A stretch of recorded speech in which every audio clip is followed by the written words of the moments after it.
përgjatë vijës bregdetare. Për sa i përket vlerave termike, parashikohet që t'jemi në këto ujëra, si të thuash, edhe në javën tjetër deri nga dita e mërkurë, ku termometri fillon dhe do rritet, po krit gradualisht. Le themi do kemi temperatura javën që vjen 32-33 gradë, kjo deri nga data 5 qershor dhe pas datës 5 sërish do kemi një tendencë në rritje të termometrit, ku do kapim sërish vlera 35 apo 36 gradë. Sepse këto masat e nxehta afrikane her pas here do të vendosen dhe her pas here do ketë edhe tërheqje të tyre. Tashmë të valët e të nxehtit ne i kemi parë që në maj, kështu që do t'i kemi prezente shumë shpesh për gjatë gjithë verës. Qershori, zonja, nëse ndalemi pak më në detaje, nëse mund ta quaj kështu, cilat janë parashikimet zakonisht edhe në vitet e shkuara? Qershori ka qenë muaj i cili ka ofruar shumë ditë të ngrohta, shumë ditë me diell, por në shumë raste ka qenë edhe një muaj i mbushur me shira.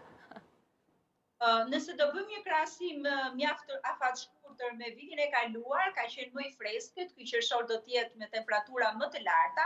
Në fakt ka startuar që në fund majit, kështu që ne presim që për javën e parë të qershorit të jemi në vlerën 33-34 gradë, do jetë kryesisht e qëndrueshme, patjetër që ka rrebeshe, por për gjatë këtij qershori, sidomos në 10 ditën e parë, i kemi rreshje të fokusuara kryesisht në zonat malore.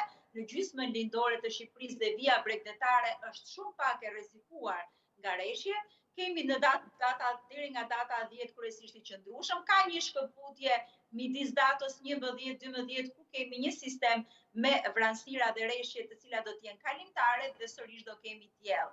Do jetë një muaj i cili do jetë më i nxehtë se sa një qershor normal, sepse që në ditën e parë ai do startojë me temperatura më të larta dhe parashikohet që rreshjet të jenë në mënyrë sporadike, që do të thotë do t'i kemi për një kohë afat shkurtër, edhe për disa minuta ose maksimum një orë. Por të çrregullta, po theme. Po, rreshjet do jenë kryesisht rrebeshe, sepse krijohen fiks janë rrebeshe të vranësirave konvektive dhe vijnë nga efekti i temperaturave të larta. Tirana do jetë ndër qytetet më të rrezikuara, pra futet në qytetet e rrezikuara nga rrebeshe, duke patur një paradite të nxehtë dhe me diell dhe menjëherë një pasdite me rrebeshe afatshkurtra, sepse edhe për shkak të pozicionit gjeografik që ndodhet edhe afër detit lagështirës, por edhe afër malit Dajtit, rreziku për të pasur këto zhvillimet e konveksionit është mjaft i lartë, si edhe gjysma lindore, që do të thotë Bajramzuri, Puka, Kuksi, Peshkopia, Buqiza,